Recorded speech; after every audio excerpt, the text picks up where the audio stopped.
자, 이게 새 예루살렘 성, 거룩한 성입니다. 우리가 말하는 이제 우리가 영원히 살 하나님과 함께 살 도성이고 천국이죠.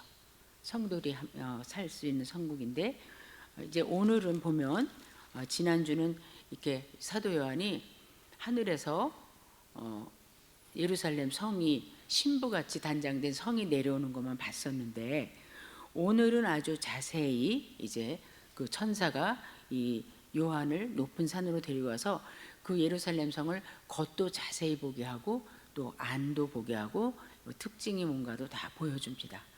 그래서 그 구절에 보면은 그 일곱 대접을 가지고 그 일곱 재앙을 그 대접을 쏟아서 하나님의 마지막 재앙을 내렸던 그 역할을 했던 천사 중에 하나가, 그러니까 그 일곱 대접을 쏟던 그 천사들이 지금 계속 일하고 있는 것 같은. 그래서 음녀를 보여줄 때도, 요한을 데려갈 때도 일곱 대접을 가졌던 그 천사 중에 하나가 데리고 갔는데, 여기서도 보면 또 그 천사 중에 하나가 요한에게 이리 와, 명령하면서 이리 와, 내가 신부를 보여줄게.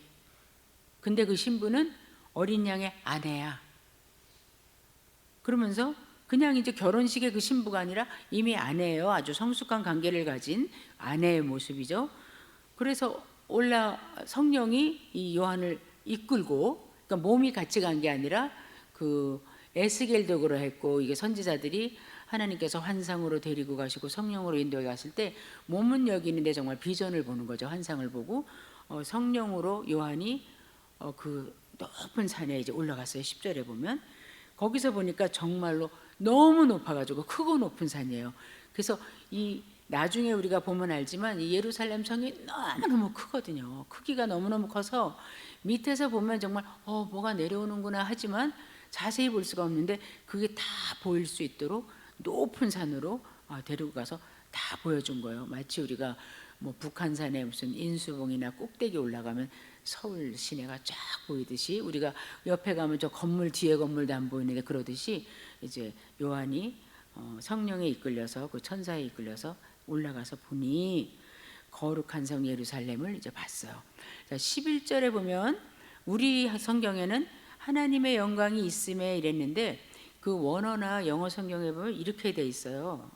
성령으로 나를 데리고 크고 높은 산으로 올라가서 하나님의 영광을 지닌 거룩한 성 예루살렘이 하늘로부터 내려오는 것을 보여줬다, 이렇게 돼 있어요.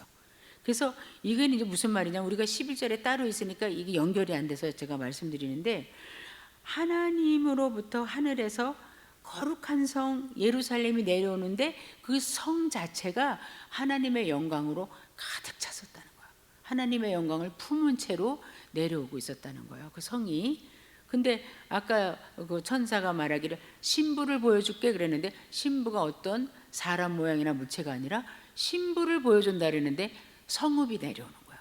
그러니까 우리가 여기서 자꾸 예루살렘 성 그러면 뭐 조금만 무슨 궁전같이 생각하시는데, 여기서 성읍이라는 거는 도성이에요, 도성.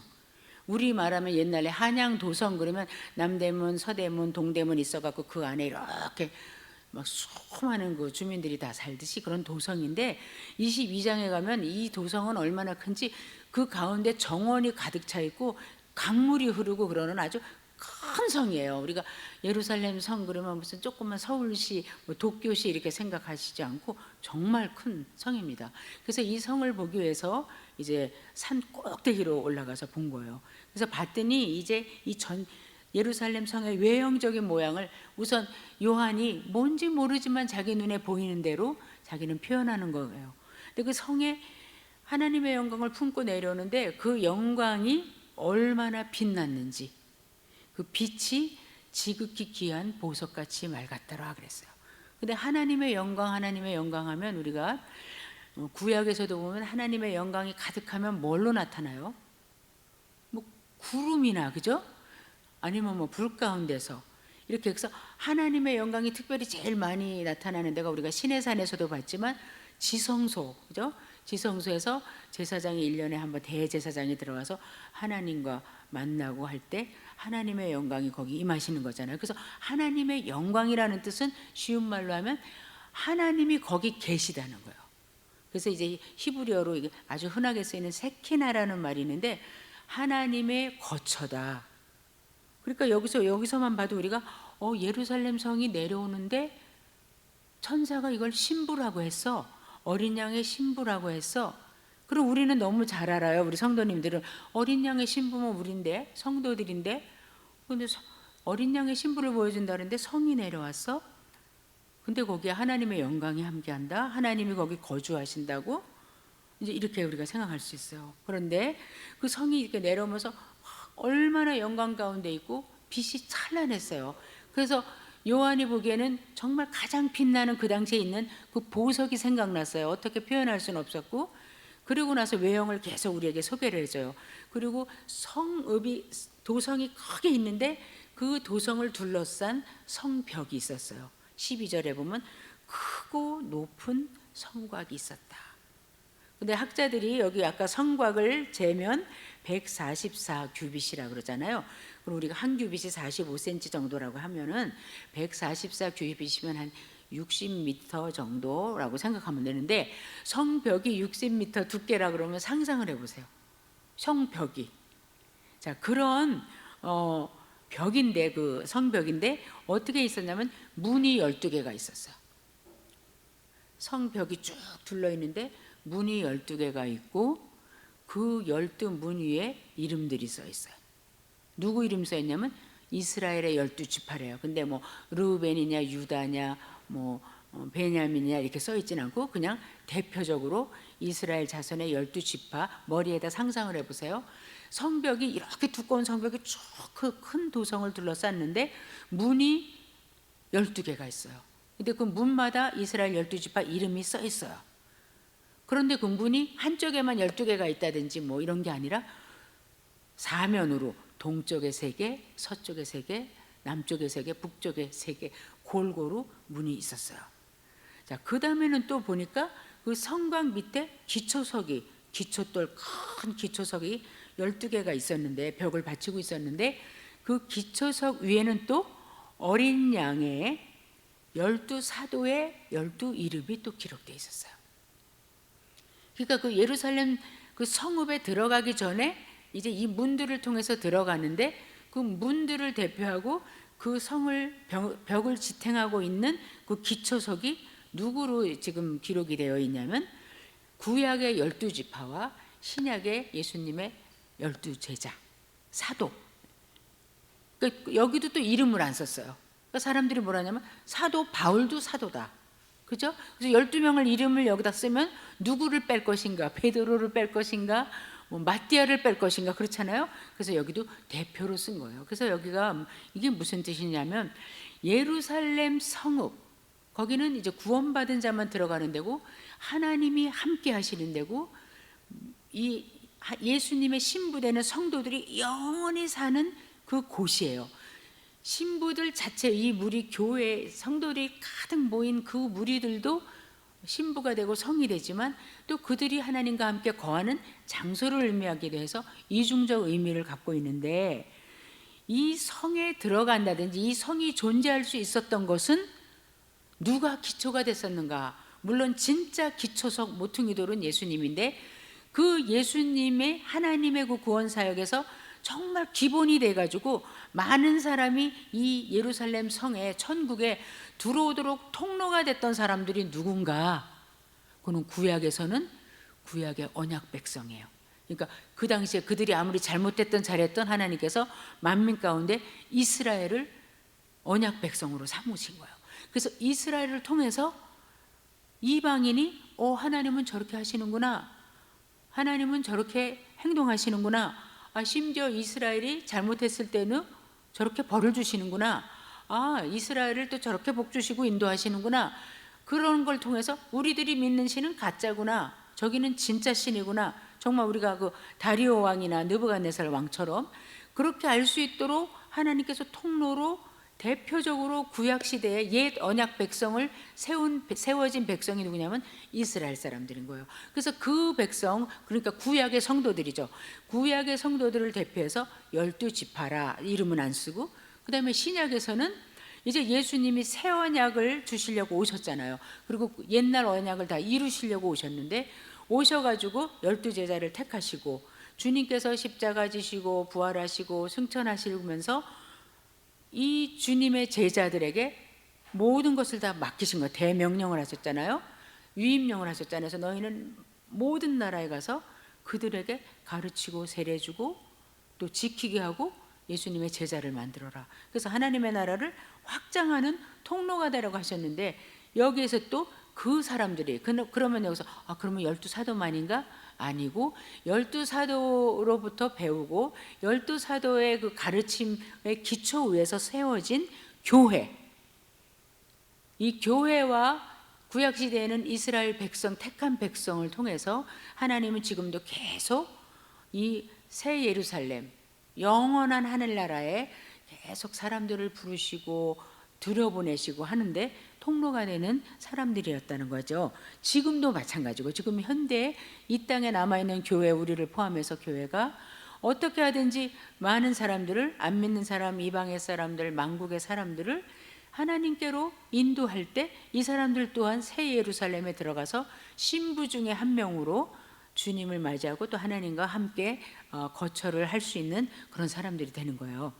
그래서 근데 여기 저 보면은 문이 12개, 여기 12이라는 말이 너무 많이 나오거든요. 지금 이 21장에. 왜냐하면 지금 이게 1장에서 20장까지에서 21, 22까지 지금 이제 마감하는 과정인데, 계시록만 마감이 되는 게 아니라 지금 창세기서부터 시작해서 온 신구약이 완성되는 여기 자리잖아요. 21장, 22장이. 그래서 보면은 이제 완전하다, 가득 찼다, 끝났다, 충만하다, 이거를 보이시기 위해서 12를 그렇게 많이 쓰세요. 그래서 3도 성삼위 하나님의 3도 완전수, 4도 동서남북 사방의 완전수, 10도 완전수, 12도 완전수, 그렇잖아요. 근데 여기 보면 12문이 있다. 그리고 아까도 사도 바울도 나도 사도다, 자기가 나 사도 바울은 그러는데, 여기 12사도만 들어가는 게 아니라 모든 그 사도들과 그 위에서 가르침 받아서 세워진 온 교회를 말씀하는 거예요. 근데 여기 보면 12문이 있다. 문이 너무 많아요. 12문이라는 건 문이 모자라지가 않는다는 거예요. 뭐 하기에? 누구라도 그 성에 들어오는데 저 문에 너무 사람이 많아서 줄 서야 돼. 이쪽에 북쪽에는 문이 있는데 남쪽에 문이 없어. 이럴 필요가 없다는 거예요. 저 대한민국엔 교회가 있는데 우리 아프리카에는 교회가 없어. 그래서 우리는 이 새 예루살렘에 들어가는 문이 없단 말이야.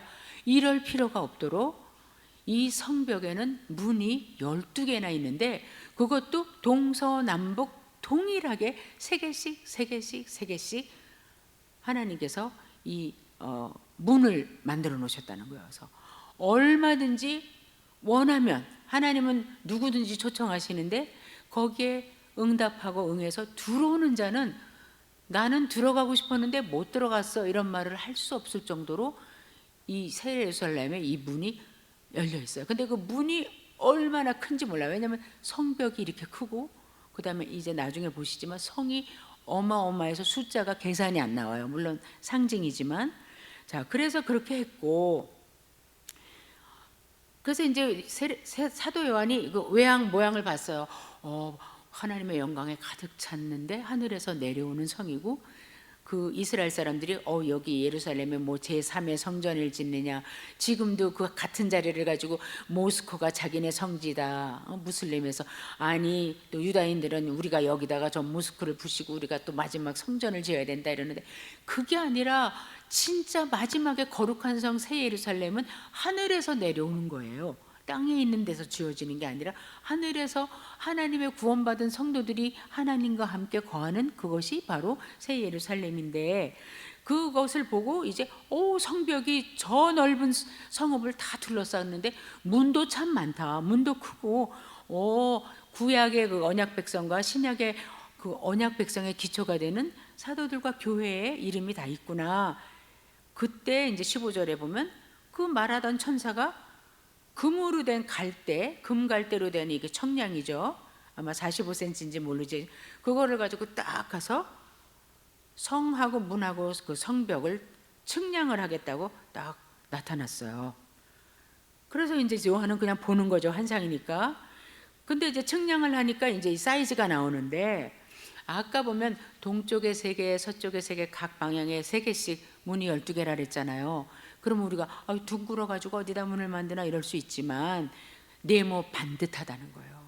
그래서 가로와 세로와 뿐만 아니라 높이까지 똑같은 정육각형, 정육면체, 이걸 큐빗이라고 하고 우리가 주사위 모양이에요.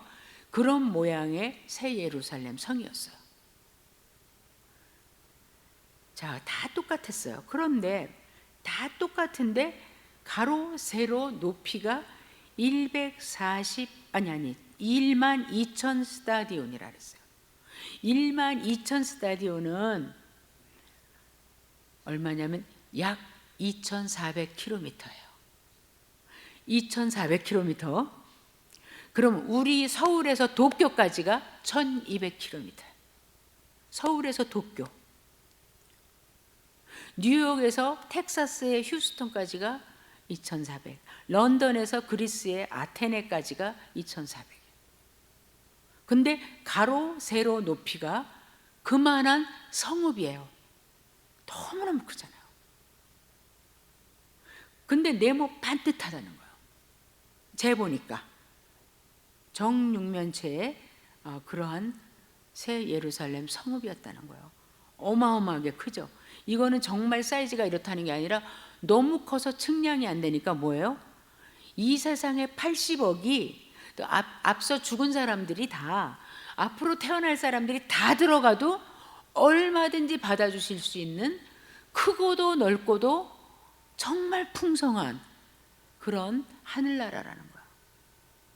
정말 저 하늘나라는 이런 곳이라는 거예요. 어떻게 런던에서 아테네 같은 그런 가로 세로 높이 엄청나잖아요. 우리 아파트 요새 뭐 60층 100층만 해도 너무 높다고 이렇게 하고 이러는데, 자, 그렇게 해서 정사각형이었어요.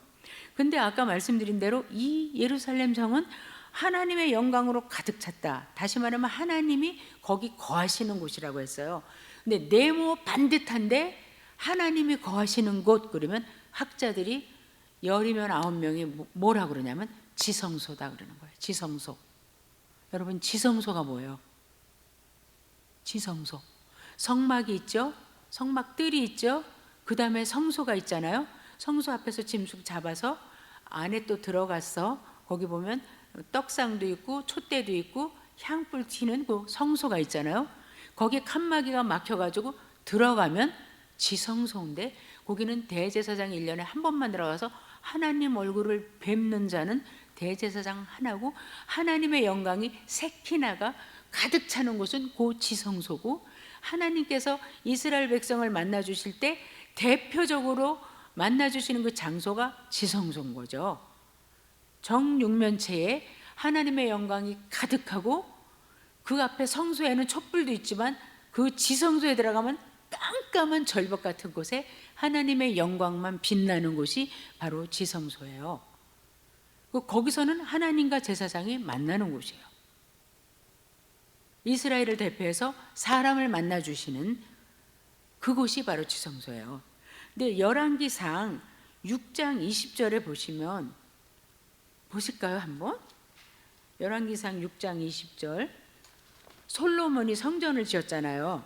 솔로몬 성전에 지성소의 사이즈가 나와요. 열왕기상 6장 20절. 자, 보세요. 19절부터 읽어볼게요. 여호와의 언약궤를 두기 위하여 전 안에 내소를 예비하였는데, 내소가 지성소예요. 그 내소의 속이 장이 20규빗, 광이 20규빗, 고가 20규빗이라. 그러면 여기 규빗을 반으로 탁 자르면, 대충 자르면 10 어떻게 되는 거죠, 목사님? 20규빗이니까 90, 그러니까 45cm, 45cm, 45cm. 그러니까 아주 정육면체 주사위 같은 모양으로 그 지성소가 만들어졌다는 거예요. 그 지성소는 다 정금으로만 만들어졌다. 순결하게 그 어떤 더러운 것이 없는 아주 정결한. 자, 그래서 이제 학자들이 자, 그러면 이제 다시 한번 상상을 해보세요. 우리는 요새 이 스마트폰도 있고 또 이런 태블릿도 있어가지고 누구 얼굴을 자세히 보고 싶다. 예를 들어서 단체 사진에서 첫 번째 가운데 있는 사람이 나야 찾아봐 그러면 우리 유권사님이 어렸을 때 어떻게 생겼을까 그리고 쫙 피면은 요만한 얼굴이 쫙 해서 여기 화면을 다 차지할 수 있어요. 자, 그러면 상상력을 동원하세요. 지성소에 하나님이 지금 임재하셨고 대제사장이 들어갔어요. 20규빗, 20규빗, 20규빗 조그매요. 근데 우리가 스마트폰에서 이걸 쫙 펴가지고 12,000 스타디움까지 넓혀보세요. 그게 지금 지성소가 예루살렘 성인 거예요. 그게 넓어졌는데 그게 이제 다 지성소인 거예요. 이게 새 예루살렘이. 왜? 하나님이 거기 계시고 만나주시니까. 뒤에 가서 보면 정말 그래요. 빛이 없는데 하나님의 영광이 비치고 계속해서 만나주시고 거기에 거하시고 하나님의 거하시는 거처가 되는 거예요. 그럼 다시 이 12,000 스타디온을 좁혀서 구약으로 다시 가면 요만 솔로몬 성전의 3분의 1만 차지하는 요만한 지성소가 되는 거예요.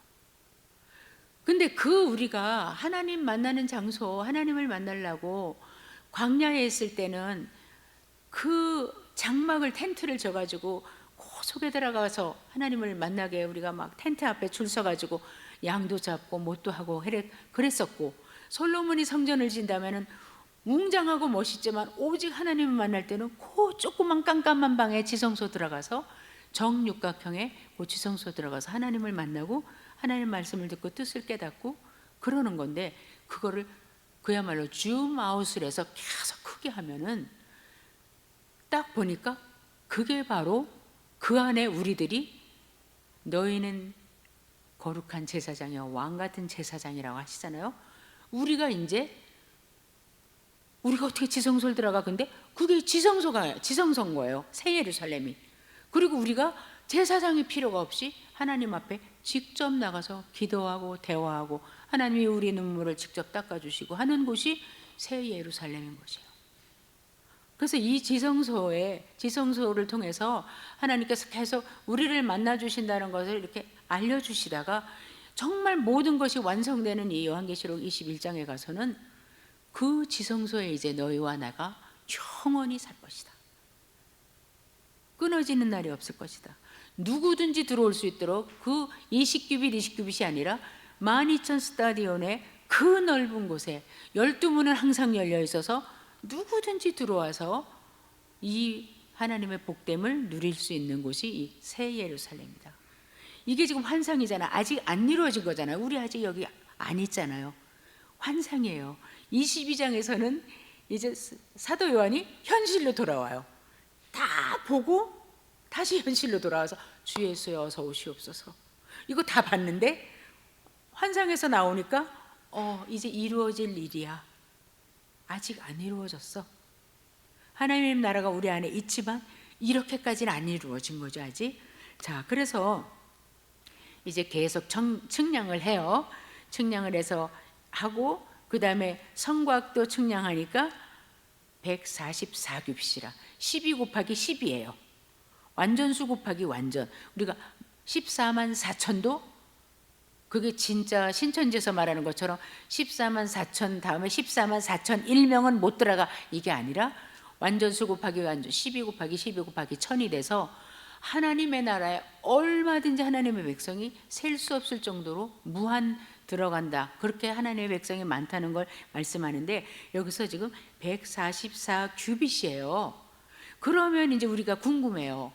아니 예루살렘 옛날에 구약의 예루살렘 성도 그렇고 뭐 니느웨 성도 그렇고 뭐 이집트의 무슨 성도 그렇고 성에다가 이 벽을 치는 것은 우리나라도 뭐 천리장성이나 아니면 뭐 만리장성 중국도 칠 때는 그거 왜 치는 거예요? 왜 저게 침입을 막는 거 아니에요? 그리고 보호하려고 백성들을. 원수로부터 우리를 보호하고 이거 방어하려고 만들잖아요. 그러면 예루살렘 성에는 왜 도대체 벽이 필요하냐고요. 왜냐하면 20장까지 벌써 악한 자는 다 진멸됐고 심지어 사탄까지도 둘째 사망으로 여기 다 불못에 들어갔는데, 왜 그러면 이 거룩한 성 새 예루살렘에 성도들만 사는, 어린 양의 신부만 사는 이 성에, 성읍에 왜 벽이 필요한가? 누구랑 싸우려고 벽이 필요한가? 그게 아니라 학자들이 뭐라 그러냐면, 이 두껍고 이 높고 튼튼한 벽이 쫙 성을 둘러 있으므로 완전히 하나님의 품 안에 앉아 있는, 하나님의 넓은 품에, 정말 주 예수 넓은 품에 안겨 있는 사람처럼 그 안정감, 근데 영원한 안정감, eternal safety예요. 영원한 안정감을 누리고 즐기고 그렇게 하는 그 안정감을 주기 위해서 이 성벽이 있다, 이렇게 말하는 학자들이 대다수예요. 자, 그런데 이제 성곽의 기초석이 아까 그 12지파 이름이 써 있었다 그랬는데 19절하고 20절은 제가 읽기도 힘들 정도의 뭐 듣도 보도 못한 보석 이름이 많이 있어요. 그러면 얼마나 영광스럽고 빛나고 아름답고 살고 싶고 세상에서 어떤 이게 최고야 이런 거 못 봤지 이러는 거하고 비교가 안 될 만큼 그렇기 때문에 지금 사도 요한이 자기도 환상으로 보니까 와, 저거는 완전히 벽옥 같아. 저거는 무슨 녹보석 같아. 이렇게 이야기를 하는 거예요. 그래서 우리가 여기서 지금 다 상징이기 때문에, 이미지고 상징이기 때문에 그럼 보석으로 했으면 그건 초록색인가? 거긴 빨간색인가? 이럴 필요가 없이 그 정도로 영광스럽구나. 정말 이거를 듣는 이 1세기에 초대교회 그 핍박받고 어려운 가운데 신앙을 지키기 힘든 그 성도들이 이것을 들을 때 너무 가고 싶다. 너무 가고 싶다. 저기가 있는데 조금 참아야지. 그렇게 생각할 정도로 이제 이렇게 아름답다고 얘기해요. 그래서 저는 보석에 대해서는 얘기를 못해요. 지금 있는 보석도 하나도 모르니까. 자, 그 다음에 21절에 보면 12문이 있었잖아요. 아까. 그리고 12문 위에 이제 12지파의 이름이 있었는데 아까 두께가 60m라 그랬어요. 높이는 또 얼마나 크겠어요. 근데 문 하나가 진주 하나로 만들어졌대요. 진주를, 작은 진주를 막 붙여서 만든 게 아니고 문 하나가 이게 진주야. 이렇게 진주를 잡으면 문이 열리는 거예요.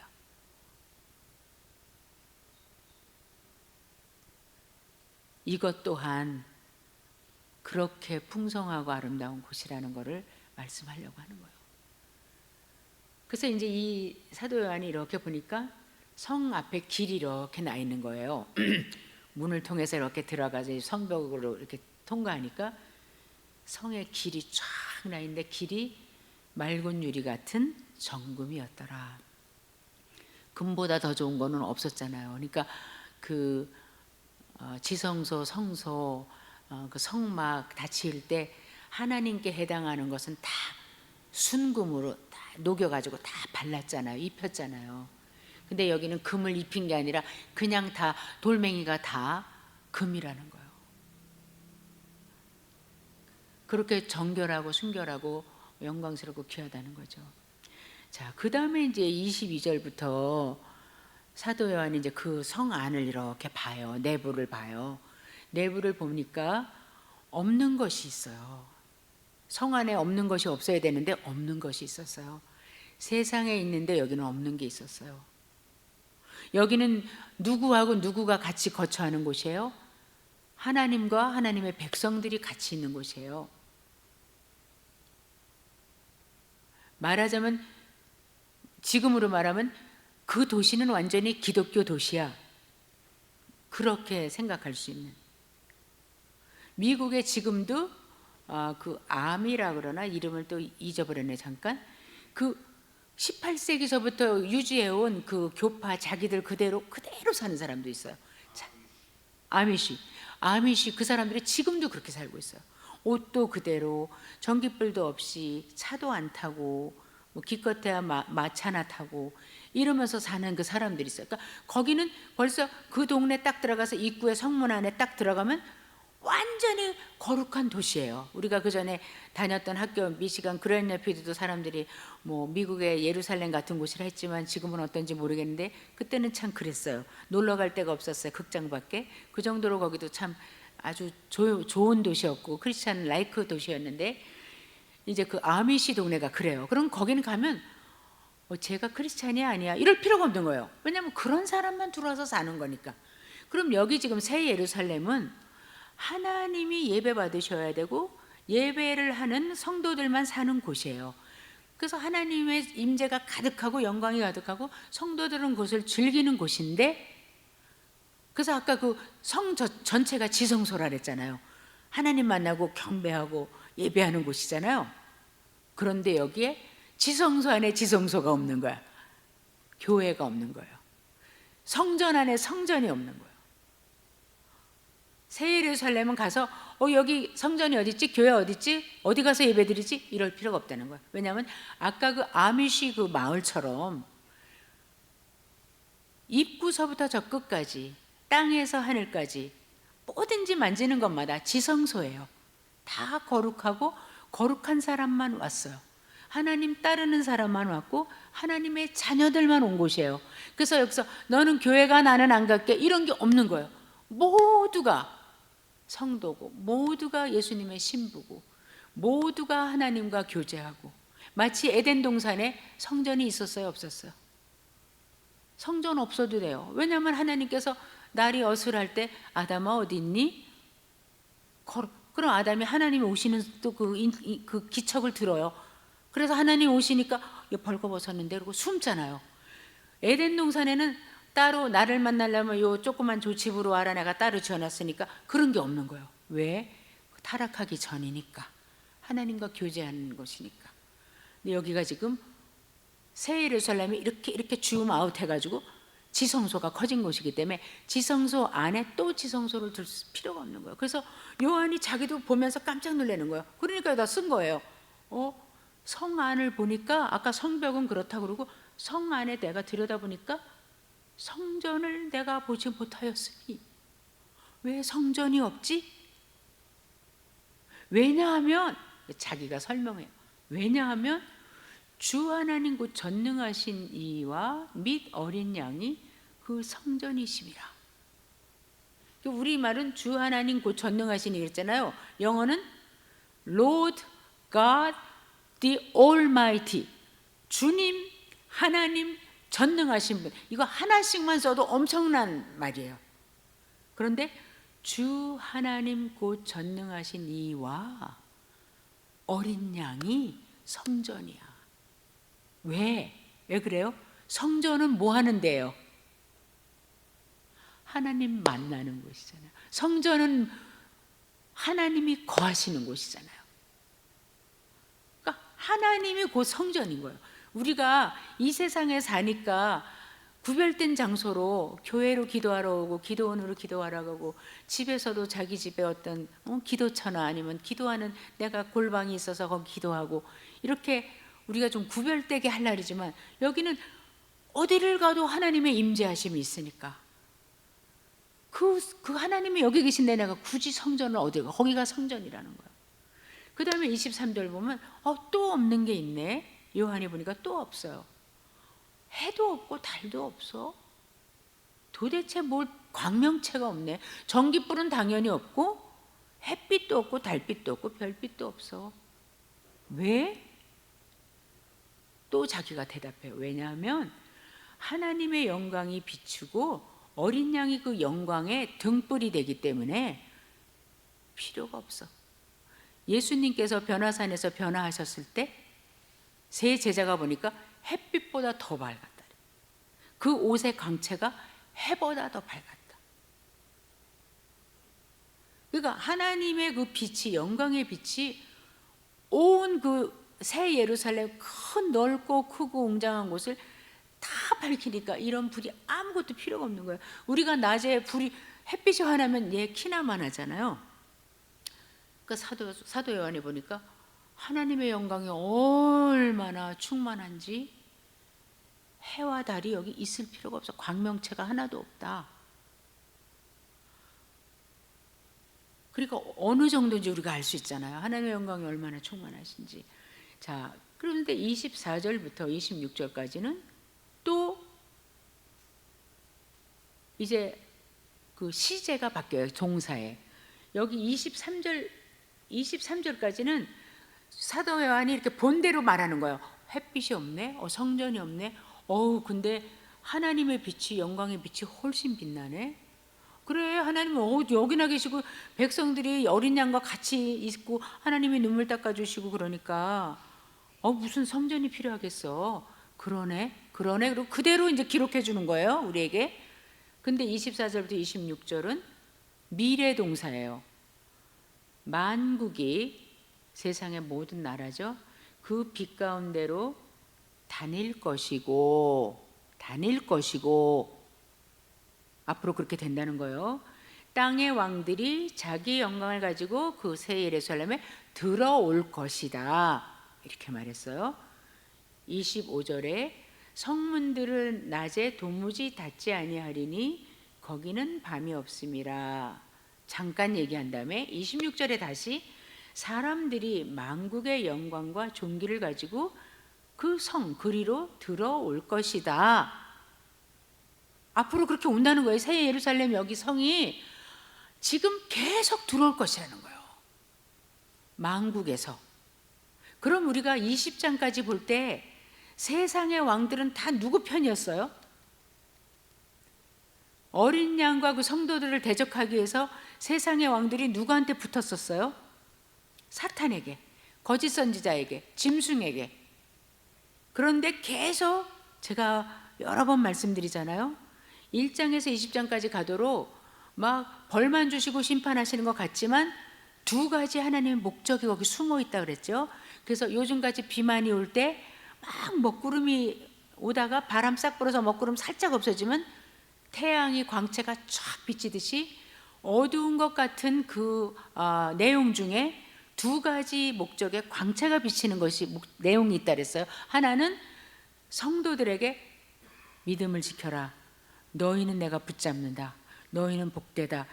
이 가운데서 계속 내 눈은 너희들에게 있지 이 세상에 있지가 않다.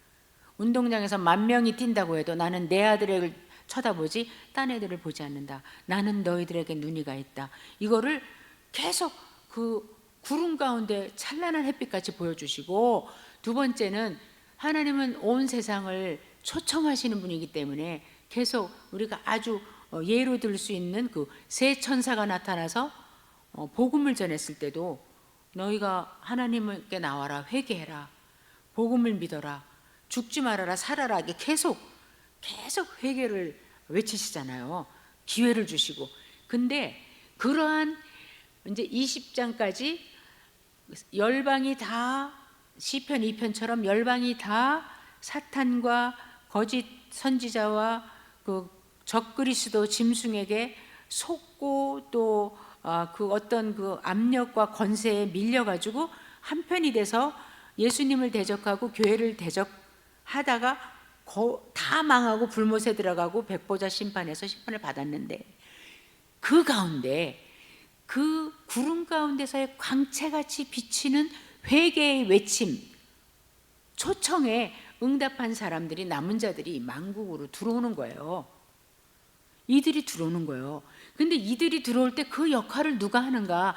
구약 시대에는 이스라엘이 택한 백성으로 하나님이 계시다, 살아계신 여호와 하나님 유일신이 계시다, 이렇게 일하신다를 보여주는 통로가 됐고, 아브라함에게 말씀하신 대로 내 자손을 통해서 땅의 모든 족속이 복을 얻으리라, 이렇게 말씀하시고 너는 복이 되리라, 복의 통로가 되리라 하신 것처럼, 이제 신약 시대에는 사도 그 12사도의 기초 위에, 그 가르침 위에 우리 교회와 성도들이 그 역할을 해서 지금도 세상은 다, 아까도 말씀하셨잖아요. 그 선교사님이 그 자기 아들 다니는 직장에 믿는 자가 10년 동안 아무도 없다. 지금 다 그래요. 그럼 10,000명이 안 믿어도 우리가 복음의 통로가 될 때 하나하나 와서 요 새 예루살렘에 들어오는 사람들이 있는데 그들이 계속 올 것이에요. 근데 그 올 것을 이렇게 얘기하는, 이게 미래에 지금 다 이루어지지 않은 거니까 앞으로도 들어올 것이다. 이건 뭐 가능성을 열어주시는 거예요. 믿는 자에게는 더 통로가 되라는 어떤 챌린지가 될 수 있고, 안 믿는 사람들이 만약에 이 말씀을 듣는다면 아직도 우리는 이 20장에서 끝나는 게 아니라 아직도 주 예수께서 여기 오실, 이 땅에 오실 때까지는 기회가 있구나. 그래서 결론적으로는 결국은 하나님은 실패가 없으시기 때문에 만국이 그 빛 가운데로 들어와서 다닐 거라는 거예요. 아까 해와 달의 비침이 필요 없다. 왜냐하면 하나님의 영광의 빛이 새 예루살렘에 너무 환하게 비치는 거예요. 인도에 가면요, 거기는 오래된 궁전이 많지만 저는 저 뉴델리에 있는 거는 못 가봤고요. 제가 사역하던 데가 이제 그 카나타카주에 있는 벵갈로였으니까 거기서 조금만 가면 마이솔 궁전이 있어요. 마이솔 18세기의 왕국이었대요. 근데 그렇게 찬란했대요. 근데 거기가 뭐가 특징이냐면 그 모든 궁전들을 다 금으로 막 도금을 해가지고, 특별히 해질녘에 석양 때 가면은 눈이 부셔요. 그 건물에 그 발라놓은 그 금 때문에 막 눈이 부시고 찬란하고 막 그 빛이 얼마나. 근데 이 지금 새 예루살렘 생각해 보세요. 하나님의 영광이 막 가득했는데 모든 것마다 다 금이야. 길도 금, 성도 금, 다 금인데 그냥 이렇게 무딘 금이 아니라 사금이 아니라 수정같이 맑은 금, 유리같이 맑은 금이에요. 그게 비치는데 그 빛이 막 새 예루살렘의 바깥까지 다 나가는 거죠. 우리가 뭐 조명탄 쏘면 더 막 이렇게 비치듯이. 그러니까 그 빛, 저것이 뭐야? 근데 복음이죠. 복음이 막 퍼지는 거죠. 저 빛이 뭐야? 그러면서 만국이 그 빛 가운데로 온다는 거야. 예수의 빛 가운데로, 하나님의 빛 가운데로 이 예루살렘으로 들어올 것이다. 말하자면 천국으로 들어올 것이다. 구원의 문으로 들어올 것이다. 땅의 왕들이 자기 영광을 가지고 들어올 것이다. 면류관을 벗어드리는 거예요. 내가 이거 최고라고 영광이라고 생각했는데 이거는 정말 누구도 갖지 못하는 나의 자랑인데 이걸 다 주의 발 앞에 내려놓고 영광의 예루살렘에 들어오는 날이 있다. 들어온다. 만국이 들어온다. 그러면서 그 사이에 이 말씀을 하는 거예요. 25절 보세요. 성문 12개가 있잖아요. 근데 도무지 문을 안 닫는다. 낮에 문을 안 닫는다. 그래서 그러면 밤에는 닫나 보다. 근데 바로 뭐라 그래? 거기는 뭐가 없어요? 밤이 없어. 그러면 그 문은 닫아요? 안 닫아요? 안 닫아. 어두운 날이 없어요. 주께로 나올 때 언제나 나오라. 밤낮이 없다. 이 문은 닫히는 적이 없고 12개나 되니까 완전 수니까 무한무궁하고, 그 다음에 사방에 있으니까 나는 멀어서 못 가요. 나는 이래서 못 가요. 나는 소를 몰아야 되고요. 나는 장가 가야 되고. 그럴 수가 없어. 문이 네 앞에 열려 있어. 문을 두드리노니 너는 문으로 들어와. 그렇게 도무지 밤이 없고 성문들은 절대로 닫히지 않는다. 언제까지? 만국이 하나님을 흠모하고 나 저 빛에 가고 싶어. 나도 저 안에 저 찬란한 영광 가운데 들어가서 일원이 되고 싶어. 나도 의인의 회중에 들어가고 싶어. 나도 여호와의 총회에 들어가서 끝자리에도 앉아 있고 싶어. 이런 사람들은 누구도 한 사람도 제한되지 않고 들어올 수 있도록 성문들은 도무지 닫지 않는다. 다 열려 있다. 그러면서 또 강조하세요. 26절에 사람들이 만국의 영광과 존귀를 가지고 그리로 줄 서서 들어올 것이다. 우리는 지금 이래갖고 교회가 뭐 유럽 교회 같이 다 이렇게 되는 거 아니야? 이래가지고 교회 문 닫는 거 아니야? 한 50년 후면 우리나라의 교인들도 없어지는 거 아니야? 아니라는 거예요. 아까 목사님 잠깐 언급하셨지만 북한의 30만의 성도가 70년의 분단에 그 핍박을 받고 먹을 것도 없는 가운데서 아직까지 믿고 있잖아요. 이럴 수는 있어요. 한국이 너무 배부르고, 아까 우리 김무선 목사님 말씀하신 것처럼 참 오늘 은혜를 제가 많이 받았는데, 말씀하신 것처럼 세상 것이 자꾸 너무 들어와서 말하자면 우리 집으로 말하면 집은 32평인데 자꾸 뭐 이런 거 들여오고 휠체어 들여오고 뭐 들여오고 이래가지고 방을 막 반씩 차지해. 그러면 진짜 있어야 되는 뭐 책장도 나가야 되고 진짜 있어야 되는 무슨 뭐 냉장고도 나가야 되고 이러면 되겠어요? 근데 우리 안에, 우리 마음 안에 성령의 전으로 있어야 되는데 자꾸 세상께 들어오니까 우리가 이제 성도들이 점점 줄 수도 있고 한국교회가 세상화 될 수도 있어요. 그러나 이거는 말하자면 무슨 국민은행에서 저쪽 일산 탄현 쪽은 여기 국민은행을 사람들이 이용을 잘 안 해. 농협을 이용하는 것 같아. 그러면 탄현 지점을 다를지언정 국민은행이 망하는 건 아니에요. 그것처럼 하나님께서는, 하나님의 나라는 지금 한국교회가 정신을 못 차렸구나. 그러면 라오디게아 교회처럼 야단 맞아야 되면 하나님께서 야단 치실 수 있어요. 그 다음에 에베소 교회 같이 그럼 내가 촛대 옮겨버린다 이렇게 경고하실 수 있어요. 그러나 하나님의 우주적인 교회, 우리가 사도신경에서 고백하듯이 홀리 캐톨릭 처치는, 우주적인 교회는 절대로 사라지지가 않아요. 지금도 계속 만국에서 사람들이 오고 있어요. 만국의 영광과 존귀를 다 가지고. 이게 이제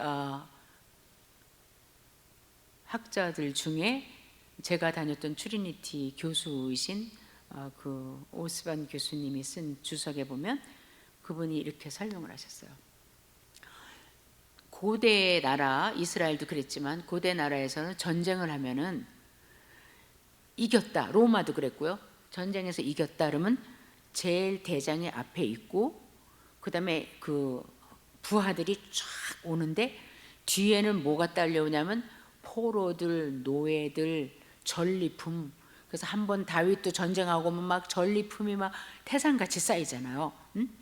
그거를 다 이렇게 전리품이 많이 끌고 들어오면 들어올수록 그 행렬이 여기서 막 저까지 이어져 갖고 줄줄줄줄 들어오는 거예요. 그러면 막 백성들은 막 박수 치는 거예요. 승전가를 부르면서 들어오면 우리가 저렇게 많이 이겨갖고 저거 획득했다. 노획물이다. 근데 왜 우리 예수님이 또 사도 바울께서 말씀하실 때 시편에서도 그러고 뭐라고 그러시냐면 내가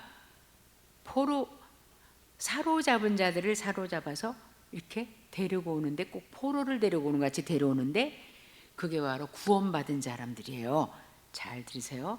자, 이긴 자가 포로들을 많이 속량물을 노획물을 많이 가져올수록 승리가 큰 것처럼 지금 만국에서 사람들이 자기에게 있던 이 영광, 존귀, 재산, 명예 모든 것을 다 가지고 이거 다 뭐야? 다 죽게로 말미암고 죽게 드리는 거지. 그러면서 다 가지고 꼭 폐잔병의 뒤에서 오는 것 같이 오는데 이 사도 요한은 그 그림을 구원받은 사람들이 영광스럽게 자기에게 있는 모든 것을 다 하나님께 가지고 나오는 것으로 그 그림을 바꿔서 여기 기록했다. 지금 그러는 거예요.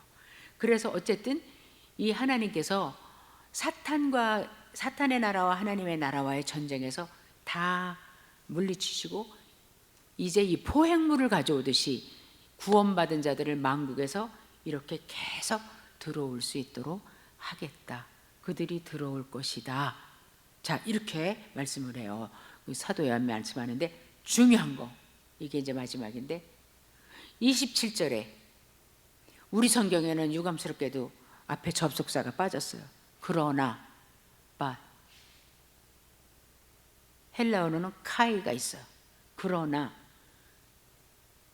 자유주의 신학자들은 여기 26절까지만 읽고 뭐라 그래요? 그러면 그렇지. 하나님은 사랑의 하나님이라 당신이 창조한 세상을 누구는 구원하고 누구는 버릴 수가 없지. 만민구원이야. 만민구원. 이거 봐. 만국이 다 들어온 데잖아. 그거를 성령님께서 모르시는 바가 아니죠. 그래서 여기 보면 그러나 이렇게 만국에서 남은 자들이 계속 막 전리품이 오듯이 들어오겠으나 예루살렘이 가득 차겠으나 무엇이든지 속된 것은 못 들어온다. 정결하지 못한 거는 못 들어온다. 왜? 여기는 거룩한 성이다.